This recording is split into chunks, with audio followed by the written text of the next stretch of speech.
Franck étant plus disponible, c'était évident pour nous qu'il fallait prendre quelqu'un de l'équipage du Jules Verne qui connaissait parfaitement le bateau, qui avait fait du solitaire, et Morgan s'est vite imposé comme le premier choix.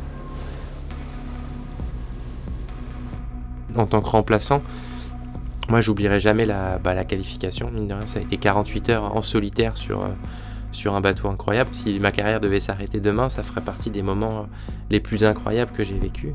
Tu prends un riz j'y crois. Ouais. Ça va être sympa, hein, c'est super conditions. Bonne nave. Ouais, merci les gars, au top. C'est de pas tout casser. À vendredi, ouais. À vendredi. Merci de votre confiance, les gars. Il est beau ce bateau, hein? Ah oui, ça va vite quand c'est pas toi qui barre. C'est impressionnant.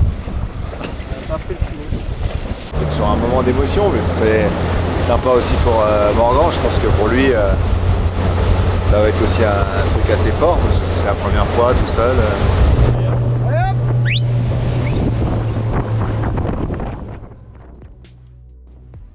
Je me souviens exactement ce moment-là où je pars, où en fait, forcément, j'étais focus sur la météo avant de partir.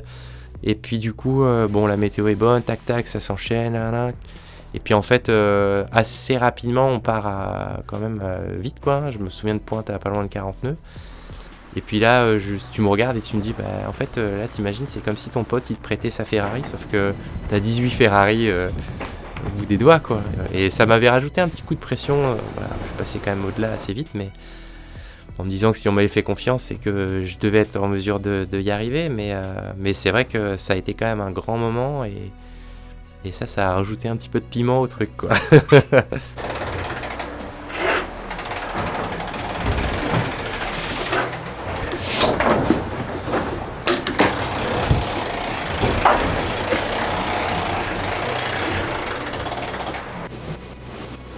On a eu la chance d'être en confrontation aussi pendant la qualif avec un autre bateau, avec Anto, que je connais très bien et avec qui comme j'ai évolué dans ma carrière. Donc le contexte était génial, avec des conditions qui étaient bonnes, qui étaient quand même relativement rapides. Donc au final, le sentiment d'appréhension, de stress lié au contexte général, il s'est assez rapidement transformé en plaisir, en investissement. Et c'est quasiment un des meilleurs moments finalement de cette année. C'est la paix, non? Actuel pour Gitana. Tu m'entends, Momo? Yes, Anto, ça va bien ou quoi? Trop cool de se retrouver là comme ça là. Et puis on se tient au courant, on va pas être trop loin, je pense. Ouais, ça marche, Momo, carrément. Allez, à plus, bonne nave, bonne fin de qualif. Au même endroit, dans le même timing, avec le même weapon, c'est en même temps sur le même parcours. Enfin, c'est fou. Je pense que plus de chances de gagner au loto que de te retrouver à cet endroit-là en même temps. On va préparer un jive pour l'accompagner, pour essayer de ne pas rentrer trop dans la molle qu'il y a devant nous. À midi, on aura fait la moitié du chemin. Je sais que cette qualif-là, j'ai pris du plaisir et j'ai quand même essayé de la vivre à fond, quoi, tu vois, comme si c'était presque une course.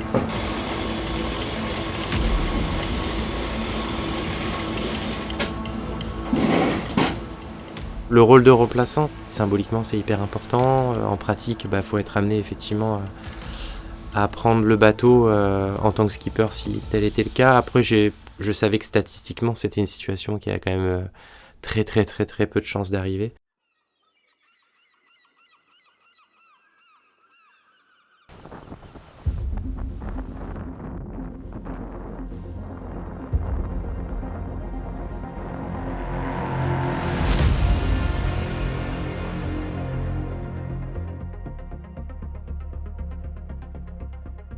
On est à 1 minute 15 avant le départ et voilà, on est dans le timing. Là, Charles a pris les commandes en solo et ça va pas tarder à partir, c'est sympa, c'est des moments cool.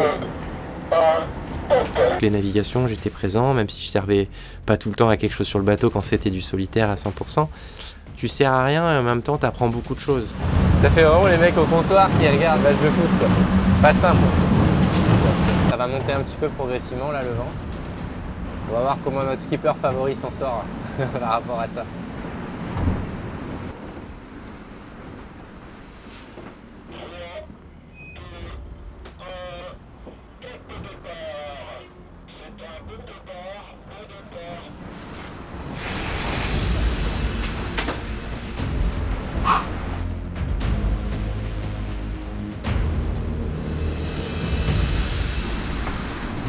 Il Il est là pour me remplacer si je me blesse, mais il est aussi là pour m'accompagner. C'est intéressant d'avoir son regard pour préparer cette route du Rhum. Il a beaucoup de sensations. Il observe ce que je fais quand je suis en solitaire, il me fait ses remarques et c'est riche. Mais beaucoup d'engagement, Charles, et au taquet, quoi. Presque comme ce qu'on ferait en équipage, quoi. Je savais que mon rôle en soi n'allait pas forcément se voir, mais cette présence, elle était vraiment importante. Moi, je l'ai vécu comme une opportunité. Vraiment, toute la préparation, j'ai pris du plaisir. Humainement, ça s'est toujours bien passé. Il n'y a pas une navigation où tu te dis, tu te tournes les pouces, quoi. Finalement, à chaque moment, tu as des choses instructives, tu as des choses à comprendre, des nouvelles sensations. On est encore là en observateur, c'est assez frustrant, mais pour l'instant, il ne fait pas de bêtises, donc c'est beau à voir. C'est cool. Quand je suis en solitaire, je suis stimulé, je suis excité. Mais c'est un côté aventure où je gère tout qui me plaît. C'est un dépassement de soi permanent, le course en solitaire. J'ai l'impression d'avoir été toujours fait pour ça. La ligne d'arrivée se trouve entre les deux bouées jaunes. Il y a une flashlight sur la bouée la plus au nord. Tout à l'heure, tout le monde recule. 7h54, 52.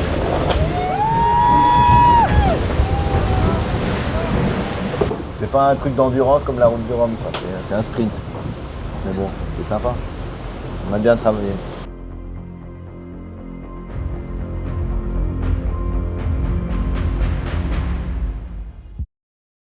Bon Charles, bravo.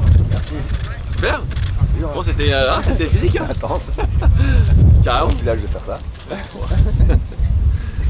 Heureusement que la route du Rhum ce sera pas comme ça quoi. Il n'y aura pas de.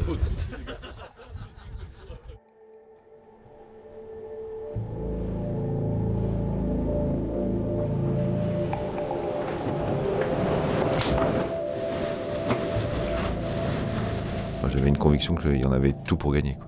Je connaissais mon bateau parfaitement, quoi. Je me posais aucune question sur comment j'allais naviguer. Et je savais où je voulais placer le curseur. C'est ce qui m'inquiétait le plus, limite, c'était cette confiance que j'avais. On allait gagner. Et j'essayais de pas trop y penser parce que je me disais, ça va. La surconfiance, c'est pas bon. Mais je me disais, si je fais pas de grosses bêtises, je ferai ce que je peux pas faire mieux comme performance. Je le savais, quoi. J'étais plutôt confiant. Je crois qu'il avait vraiment envie de leur montrer qu'il était là et qu'il faudra compter sur lui pour la route du Rhum.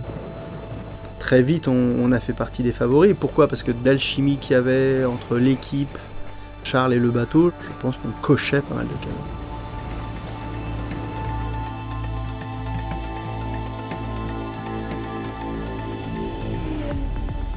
L'inconnu, c'était plus moi d'arriver à mener le bateau au potentiel. C'est une course en solitaire, mais c'est tout sauf une course tout seul, en fait, finalement. Donc là, ça peut être intéressant, après cet effort, pour remettre son corps à zéro au niveau de l'oxygène, tout récupérer d'un coup, de faire de l'hyperventilation. Je suis passionné d'apnée depuis toujours et j'étais assez fasciné par les nouveaux records d'un Français qui s'appelle Arnaud Géral. Et on s'est retrouvés en contact et on s'est dit, tiens, est-ce qu'on n'échangerait pas sur nos univers, quoi. Plus je souffle, plus je vais pouvoir engranger de. Je m'appelle Arnaud Géral, je suis apnéiste professionnel, je détiens 4 records du monde et aujourd'hui je travaille avec Charles sur sa préparation de la route du Rhum. Comme on a vu tout à l'heure, quand tu prends ton air, tu souffles tout. Avec lui, j'ai découvert des techniques de respiration, de concentration. En fait, l'apnée, c'est physique, mais c'est surtout extrêmement mental. Donc là, apnée statique. De lui, des techniques de respiration, mais aussi de sa façon de se concentrer, de se préparer, de se détacher de la pression, de la peur, du stress et de rester focalisé sur un seul objectif.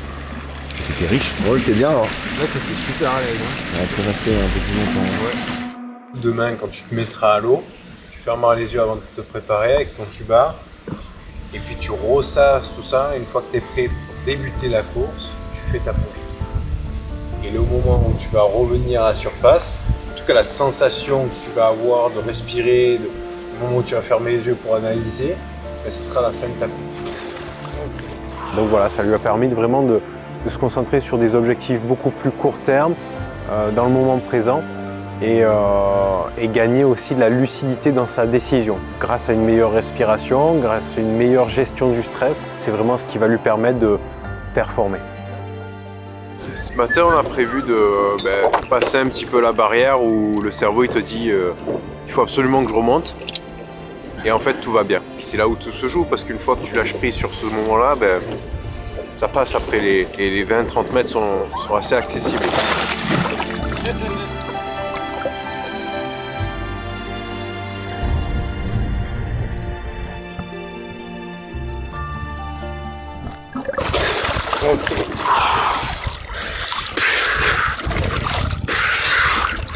Joli. C'était long.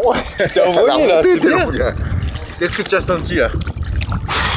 Non, bah j'étais bien. Nickel. Bah j'étais nickel, j'ai même failli aller plus loin. Tu veux qu'on descende un petit peu?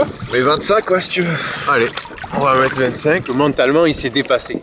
Il est arrivé en bas et je l'imagine très bien. Il s'est dit, putain, je suis bientôt arrivé.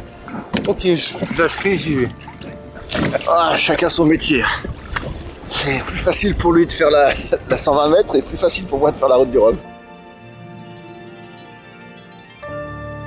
On est des gens passionnés qui s'engagent à fond dans ce qu'ils font et du coup on aime échanger ensemble. Le plus gros risque c'est de ne pas te mettre à côté de ce truc là qui peut partir, tu vois. De naviguer avec nous, ça l'a passionné aussi.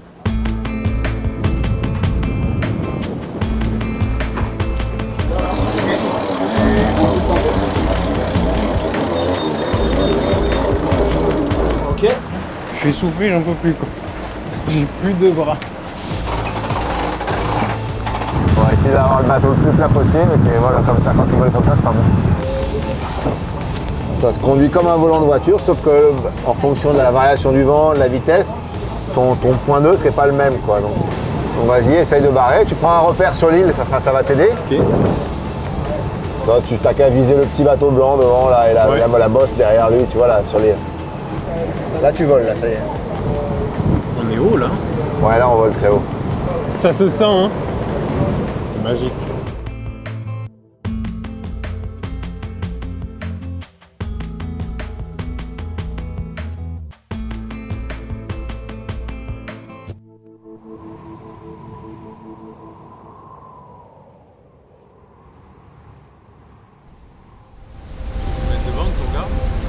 C'est du sable. J'aime être sur l'eau, mais j'aime aussi beaucoup être dans l'eau pour le plaisir. On a été se baigner au large des îles du Morbihan pour lui montrer les fonds.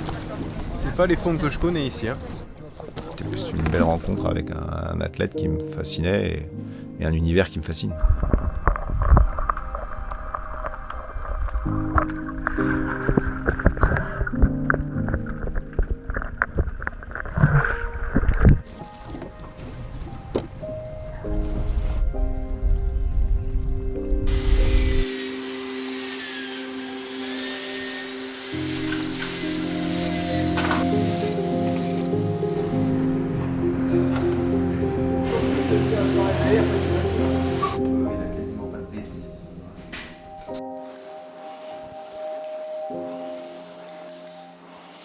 J'avais gagné le Figaro en 2004, j'avais fait de la prépa mentale avec une personne qui s'appelle Gilles Monnier. Je voulais m'entourer de lui parce que je crois en préparation mentale et je pense que la pression de l'événement peut me faire rater et être moins performant, donc c'est essentiel. Je vais te mettre en situation d'effort pour que tu augmentes ta fréquence cardiaque. Ce que je vais te demander, avoir une démarche la plus intuitive possible, c'est-à-dire de ne pas réfléchir. Je vais te poser des questions et ce qui te viendra en tête en premier, tu me le dis. C'était important pour Charles d'avoir un préparateur mental et donc évidemment nous l'idée c'est que le marin se sente vraiment en pleine confiance et qu'il ait toutes ses capacités pour pouvoir finalement mener le bateau comme il le souhaite et comme on le souhaite également. Parce qu'en fait dans ces situations de stress finalement, je m'emballe sur des conneries quoi. Une manœuvre ratée qui fait perdre 1000 ou 2. Là, je m'emballe, c'est du stress et c'est là où je perds du temps, quoi. J'ai une bonne situation, par exemple. Alors celle-là, vas-y. C'est l'arrivée à... T'étais là ou pas, Yann? Ouais. On se bagarrait pour la première place, et là, il y a le 4e qui était à derrière qui revient. Ouais. Et on commence une bataille de virement de bord dans le plage avec lui. On rate un virement de bord, quoi.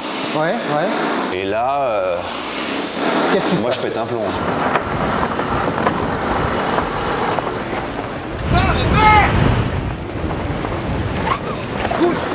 Au moment où je réalise qu'on perd le bateau, quoi. Ouais, ok. Tu repenses à cette bouffée de stress. Qu'est-ce qui se passe en toi? Qu'est-ce que tu te dis? Qu'est-ce que tu entends? Tu continues là, mais tu te prépares comme si tu étais dans l'événement. Encore un peu. Reste dessus, reste dessus. Encore. Allez, allez. Faut que tu ailles au bout, là. Hein. Voilà. Ok. Donc là, tu arrêtes ton effort. Est-ce qu'il y a quelque chose qui te parle? Un focus qui apaise, ouais. Ça serait quoi, ce focus qui apaise? Bah, sur mon bateau, le vent. Le focus, le geste relâché au niveau de mouvement de la tête, la respiration. Et là, tu fermes les yeux. Là, tu te relâches bien. La respiration qui va bien. Et là, tout doucement, tu switches pour pouvoir retrouver un état optimum de comportement sur ton bateau.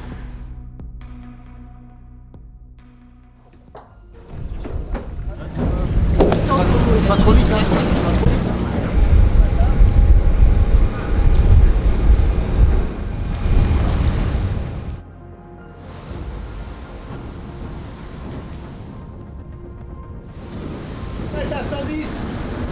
Essaye de lever le pied, trouver le frein sur le bateau. Par exemple, à partir de 120, pour un ton voyage, c'est pas. Il y a des bolos, quoi. Chauffer un peu. Il ne pourra pas me cacher.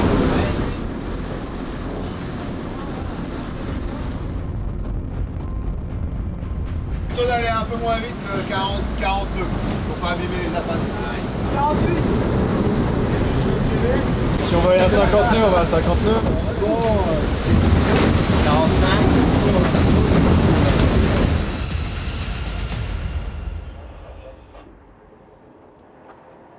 Ok, on avance. C'est bon. Pousse un petit peu devant, pousse un petit peu devant. On avance encore 5 mètres. Merci.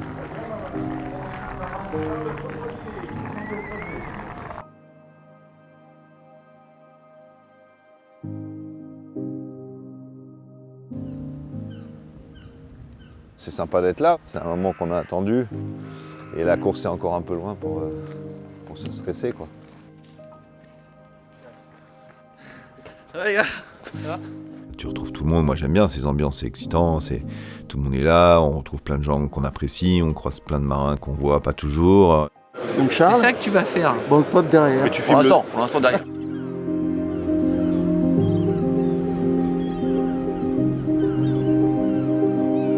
J'ai à me reposer, à continuer à me préparer physiquement.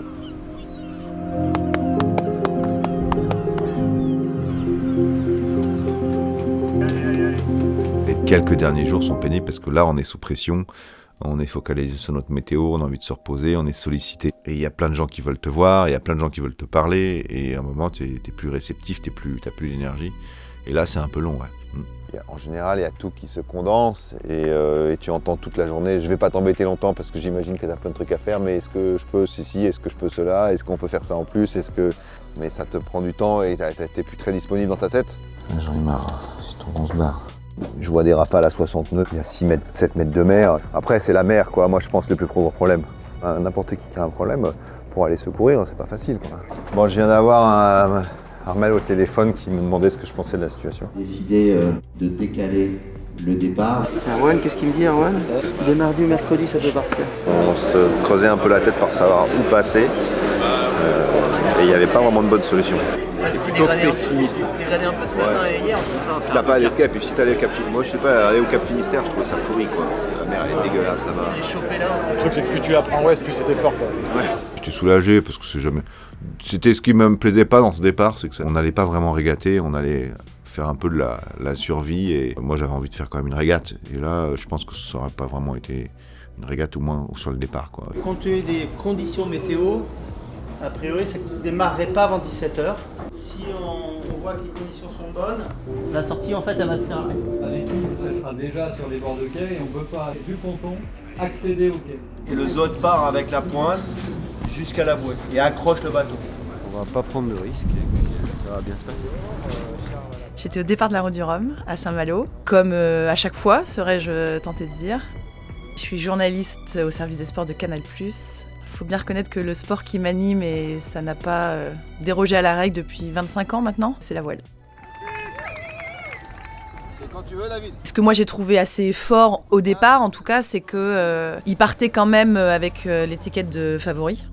Mais alors bien écrite, bien grosse dans le dos. Bien que, bien sûr, il y ait François Gabard, bien que, bien sûr, il y ait Armel Lecléache. Mais néanmoins, voilà, Charles il partait avec cette grosse étiquette et je trouve qu'il l'assumait extrêmement bien.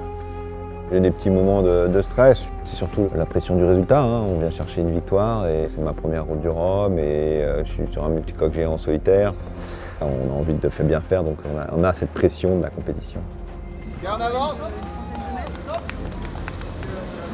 C'était la première course en solitaire que Charles Caudrelier allait faire, donc on se doutait bien que c'était quelque chose qu'il attendait depuis très très longtemps.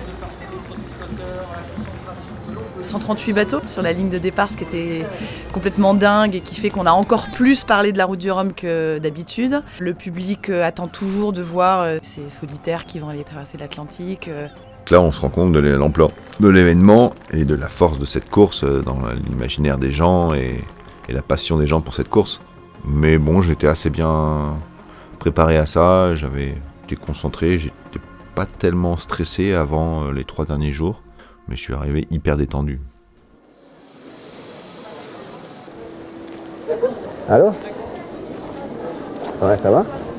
Tu crois pas que si je prends juste une petite latte alors en carbone ou n'importe quoi, et que je la scotche ou je la attache sur un truc, je peux avoir une petite action dessus, depuis la barre, tu vois? Après, t'es pas obligé de mettre toute la voile, tu vois. Tu peux mettre peut-être une partie, mais histoire d'avoir un truc qui est qu'une épaisseur de voile par terre, qu'il n'y ait pas, tu vois, un truc vraiment plat, quoi. Ouais, ok. Et après, il y aura le J3, on le préparera, mais on le mettra pas sur la galette, parce qu'au début, il sert pas avant très longtemps. Mais par contre, qu'il soit facile à les plugger, quoi. Pareil. Après, je sais pas si on met le J0 à bâbord, peut-être que quand je vais tirer avec la drisse au vent, ça va le faire sortir plus facilement de... C'est les choix qui me stressent de toute façon. Et une fois qu'on avait choisi, c'était pas la pression est retombée, quoi. Et c'était faire le bon choix.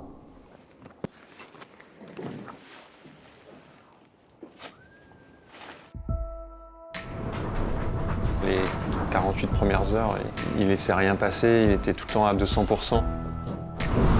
Putain les gars! Il y a des moments où il perd la lucidité avec la fatigue et autres. C'est une course solitaire, mais c'est tout sauf une course tout seul en fait finalement. Derrière, il y a des gens qui bossent, donc t'as envie que ça se concrétise aussi pour tous ces gens-là.